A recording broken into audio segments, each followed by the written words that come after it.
Thank you for joining us today. Today we've got Dr. Mario Fucinari, who is the Illinois Chiropractic Society, actually all of Illinois' Medicare Carrier Advisory Committee representative for the chiropractic profession. And we're getting a number of calls here at the ICS, and I believe, Dr. Fucinari, you've received some as well, where Medicare, or CMS, is doing some prepayment audits on some of our Medicare claims. So we wanted to get some information out to you as chiropractic physicians so you would know exactly how to respond. Dr. Fucinari?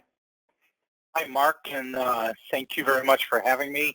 And hi, everybody. Welcome, and hopefully we're going to be able to help you here. So what I'm going to do today is I'm going to go through what they're asking for and give you kind of a checklist of what to do. Many of you probably know me.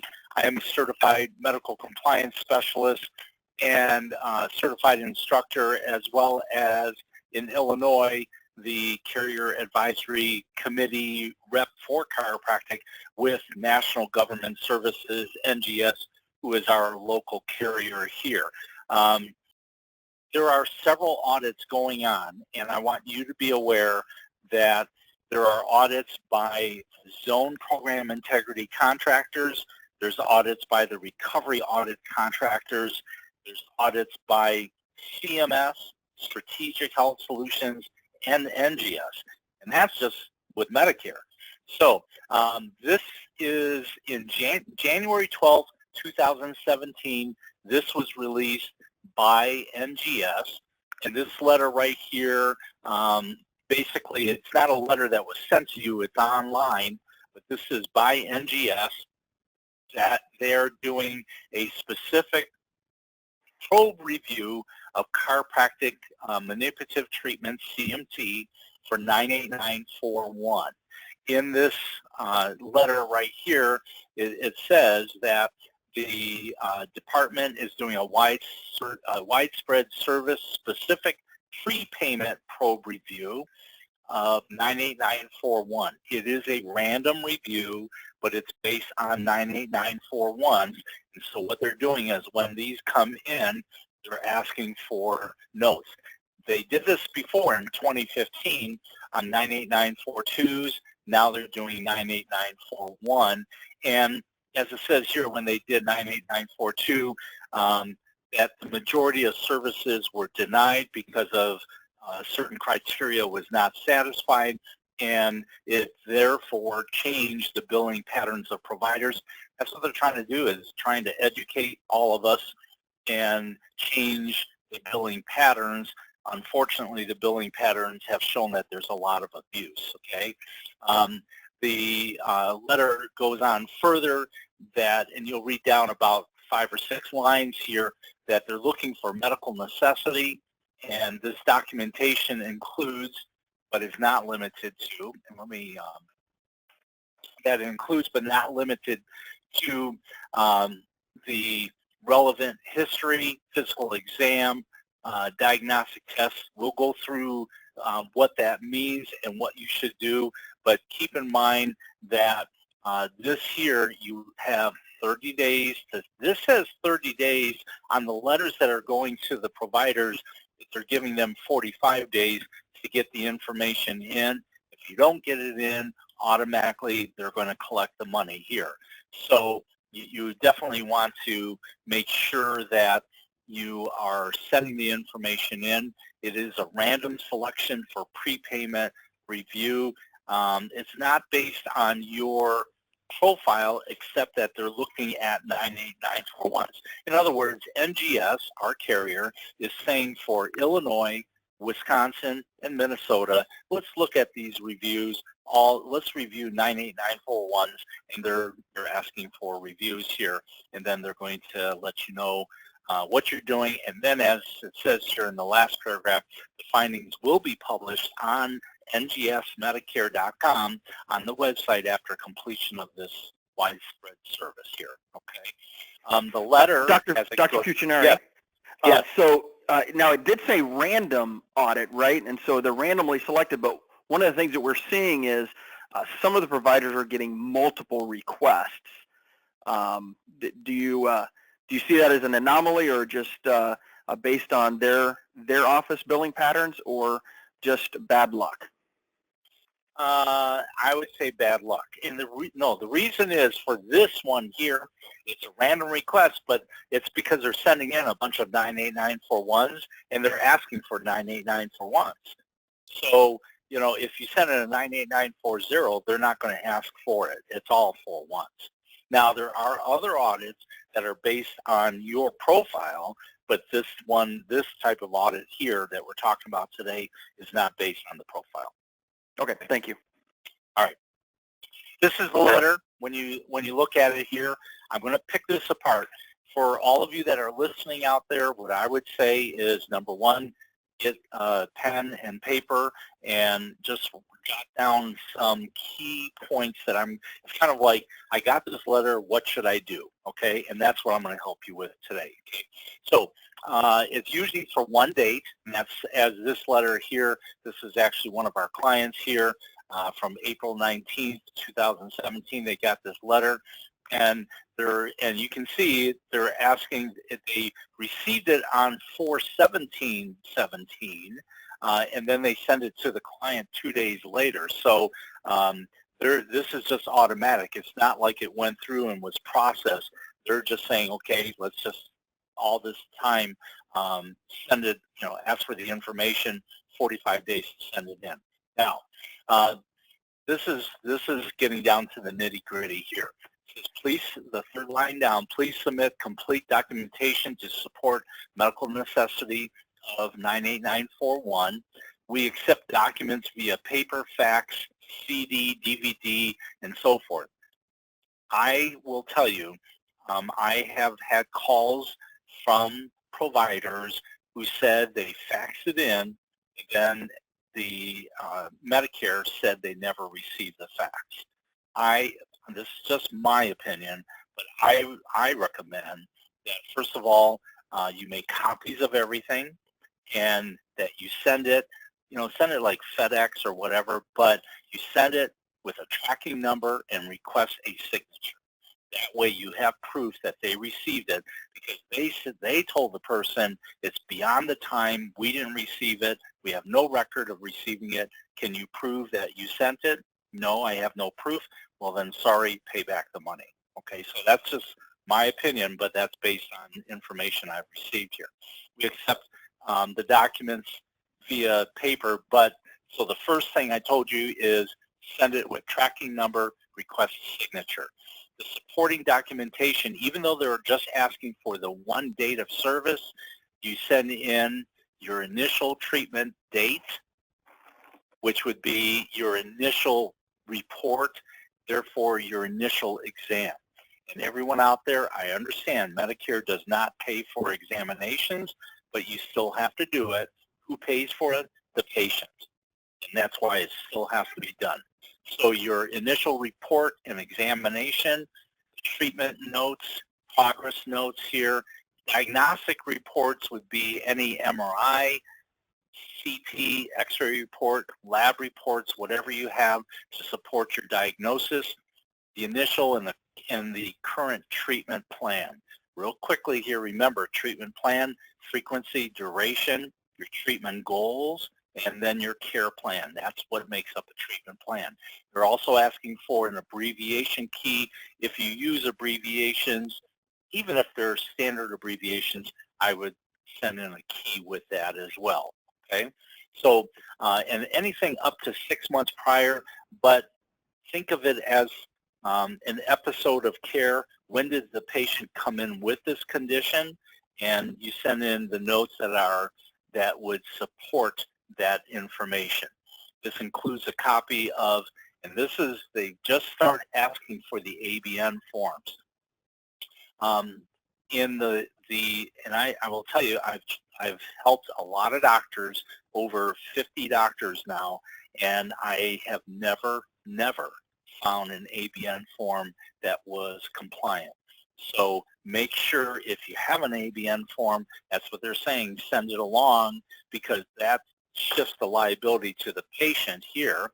But the next paragraph, the next sentence, next page there, it says that if the ABN form is not submitted or if it's invalid, in other words, done wrong, then the liability is assigned to the provider, which means you can't collect from the patient. That's very important because that's the first time we're seeing this type of audit of the ABN form as well.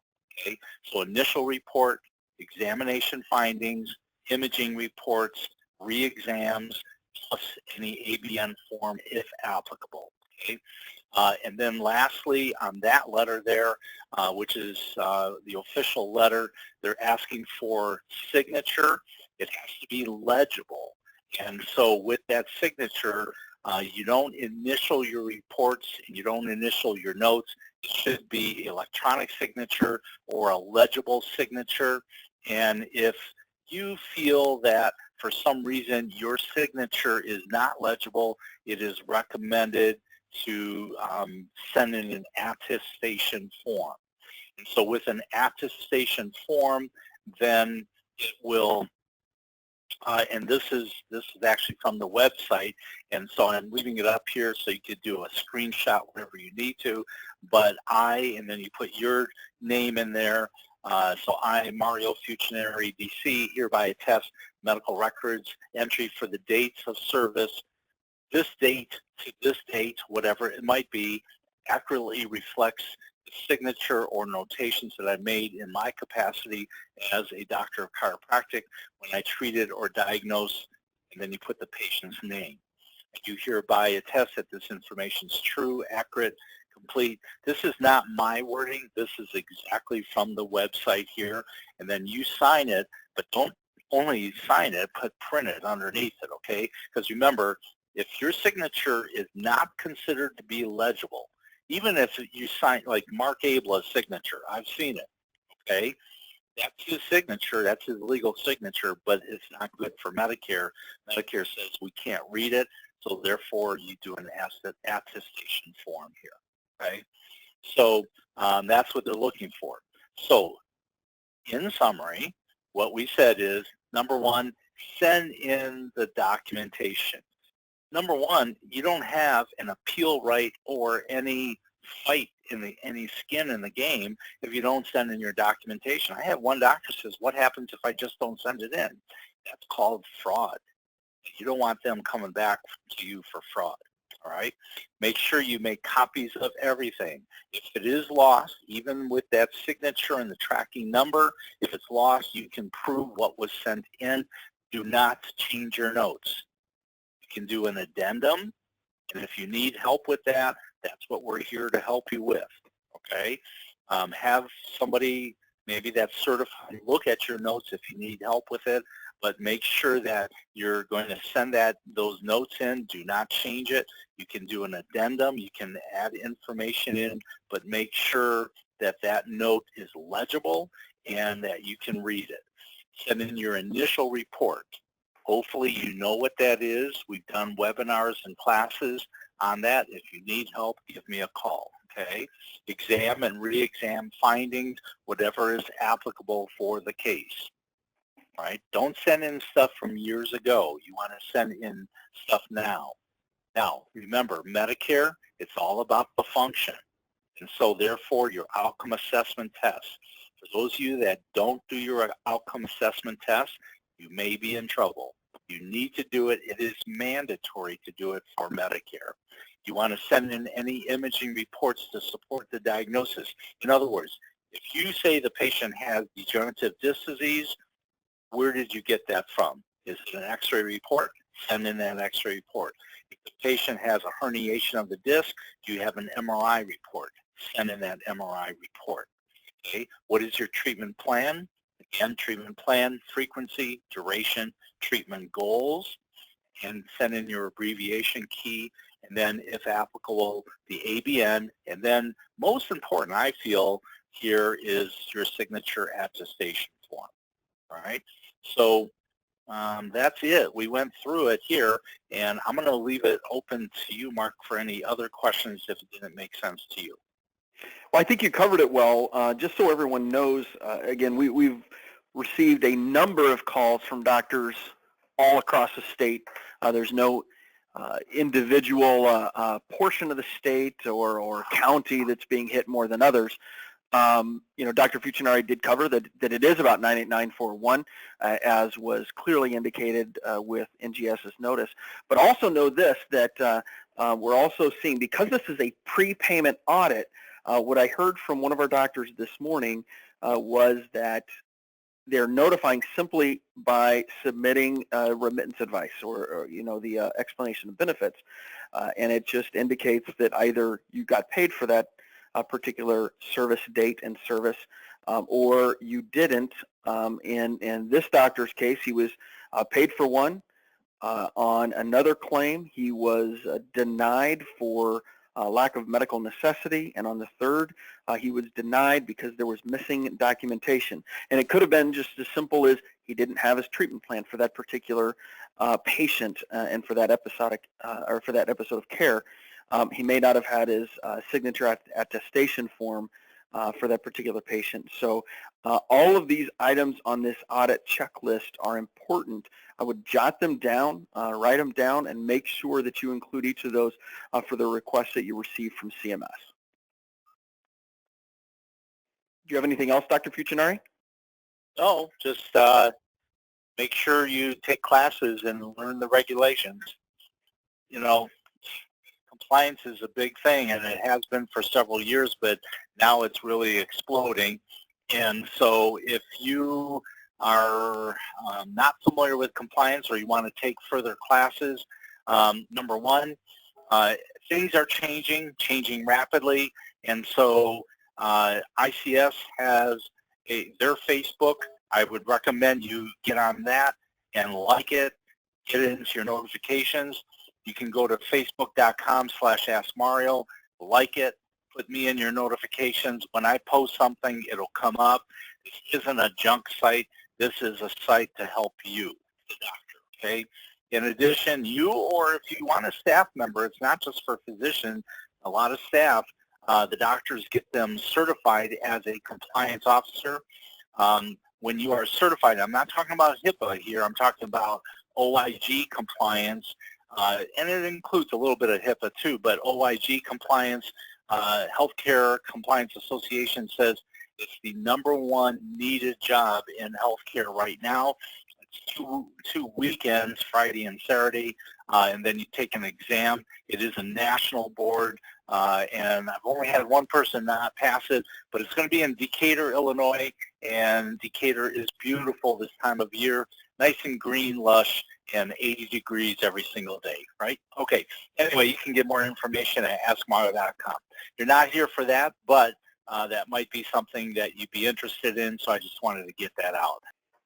All right. Hey, thank you all very much for watching the video today, and we'd encourage you to, again, make sure that you do comply with these audit requests. The very least that would happen is you are not going to get paid for the services that are being audited, and of course, if you don't comply, then that definitely would be a potential audit flag for other audits in the future as well.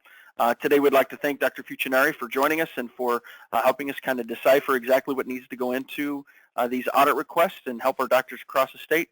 And thank you again, Dr. Fucinari, and we'll catch you next time.